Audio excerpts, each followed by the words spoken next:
शहर के शोरगुल के बीच भीड़भाड़ वाले ट्रैफिक सिग्नल पर एक दुबला पतला युवक बैठा था। अरुण।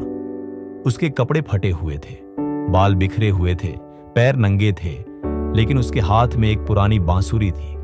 जैसे ही सिग्नल लाल होता, अरुण बांसुरी को होठों से लगाता और ऐसी मधुर धुनें बजाता कि भागती दौड़ती भीड़ कुछ पल के लिए रुक जाती। कुछ लोग मुस्कुराते, कुछ आंखें बंद करके संगीत में डूब जाते और कुछ दयालु लोग उसके पैरों के पास सिक्के डाल देते। वही सिक्के उसका भोजन बनते। लेकिन अरुण का दिल भारी था। क्या मेरी जिंदगी बस इतनी ही है? अजनबियों के लिए बजाना, सिक्कों का इंतजार करना। क्या मैं सिर्फ जीने के लिए पैदा हुआ हूं, जीने के लिए नहीं? एक तपती दोपहर एक चमचमाती लग्जरी कार उसके सामने आकर रुकी। उसमें से एक बुजुर्ग व्यक्ति उतरे, लंबे, गरिमामय और प्रभावशाली व्यक्तित्व वाले। वह चुपचाप खड़े रहे जब तक अरुण की बांसुरी की धुन खत्म नहीं हो गई। फिर पास आकर गहरी शांत आवाज में बोले, युवक, तुम्हारे पास एक अनमोल वरदान है। तुम्हारा संगीत दिलों को छू सकता है, बेचैन मन को शांति दे सकता है। लेकिन बताओ, तुम इसे कुछ सिक्कों के बदले क्यों बेच रहे हो? अरुण सन्न रह गया। कभी किसी ने उससे ऐसे शब्द नहीं कहे थे। वह नीचे देखते हुए धीमे स्वर में बोला, सर, यही मेरा सब कुछ है। मैं गरीब हूं, अनपढ़ हूं, यह बांसुरी ही मेरा सहारा है।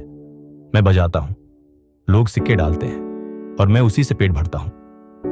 बुजुर्ग ने उसके कंधे पर हाथ रखा और मुस्कुराए।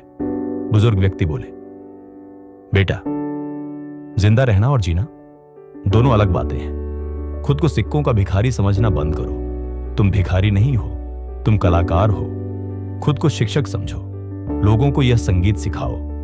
फिर लोग तुम्हें दया से नहीं, सम्मान से पैसा देंगे। वे दान नहीं देंगे, तुम्हारे ज्ञान की कीमत चुकाएंगे। अरुण कुछ बोल पाता उससे पहले ही बुजुर्ग अपनी कार में बैठकर चले गए। लेकिन उनके शब्द अरुण की आत्मा में गूंजते रहे। उस रात अरुण को जरा भी नींद नहीं आई। वह फुटपाथ पर बैठा था, बांसुरी गोद में रखी थी और मन में बस एक ही वाक्य गूंज रहा था, खुद को भिखारी मत समझो, खुद को शिक्षक समझो।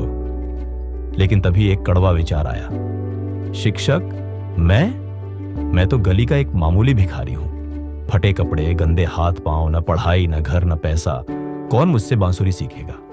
लोग हंसेंगे कि भिखारी बच्चों को सिखा रहा है। उसकी आंखों में आंसू आ गए।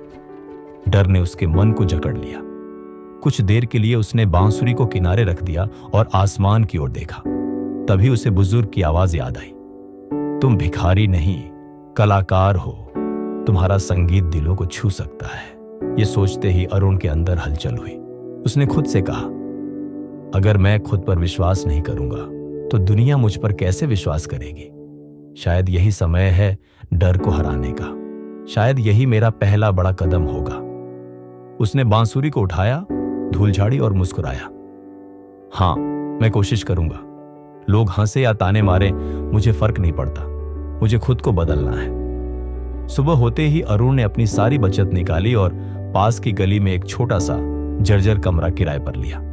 उसने खुद झाड़ू लगाई, दीवारें साफ की और बाहर एक बोर्ड लगाया, बांसुरी सीखे, पहला महीना बिल्कुल मुफ्त। पहले दिन सिर्फ 2 बच्चे आए, लेकिन अरुण ने उन्हें पूरे मन से सिखाया। बच्चों के चेहरों पर मुस्कान देखकर माता पिता ने पड़ोसियों को बताया।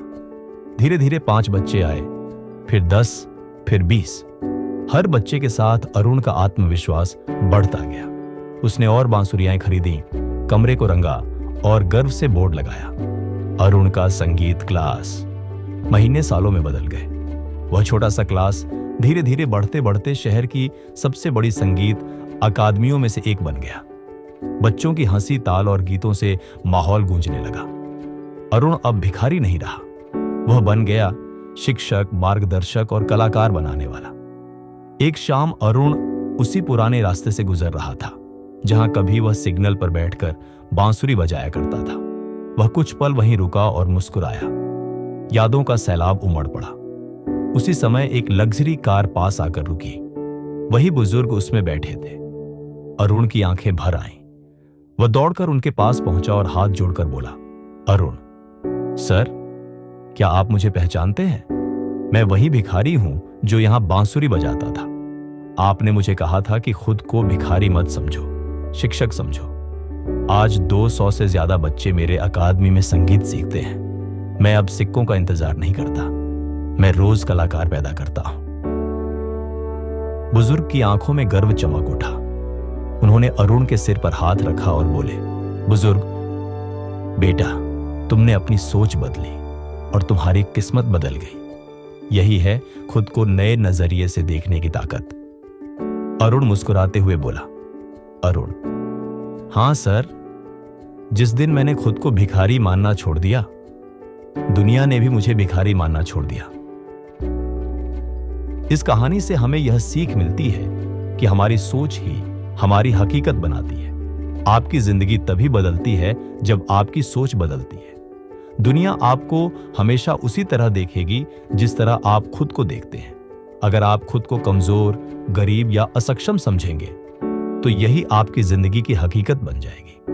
लेकिन जैसे ही आप खुद को योग्य, सक्षम और मजबूत मानना शुरू करेंगे, दुनिया भी आपकी क्षमता और महानता को मानने लगेगी। जब तक अरुण खुद को भिखारी मानता रहा, उसे बस सिक्के मिले। जैसे ही उसने खुद को शिक्षक मानना शुरू किया, उसे सम्मान, पैसा और जीवन का उद्देश्य मिला। आपके हालात आपको नहीं परिभाषित करते, आपका अतीत आपको नहीं परिभाषित करता। आपकी सोच ही आपकी हकीकत बनाती है। यदि आप चाहते हैं कि जीवन बदले, तो अपनी सोच बदलें, बड़ा सोचें, साहसी कदम उठाएं और देखिए कैसे आपकी दुनिया बदल जाती है। आपकी तकदीर बदलने की ताकत हमेशा आपके अंदर रही है, बस उसे पहचानने की हिम्मत चाहिए। धन्यवाद। अगर आपको यह वीडियो पसंद आया हो तो कृपया इसे लाइक, शेयर और सब्सक्राइब जरूर करें, ताकि हमारा अगला वीडियो आपकी जिंदगी में एक नई प्रेरणा और दिशा ला सके।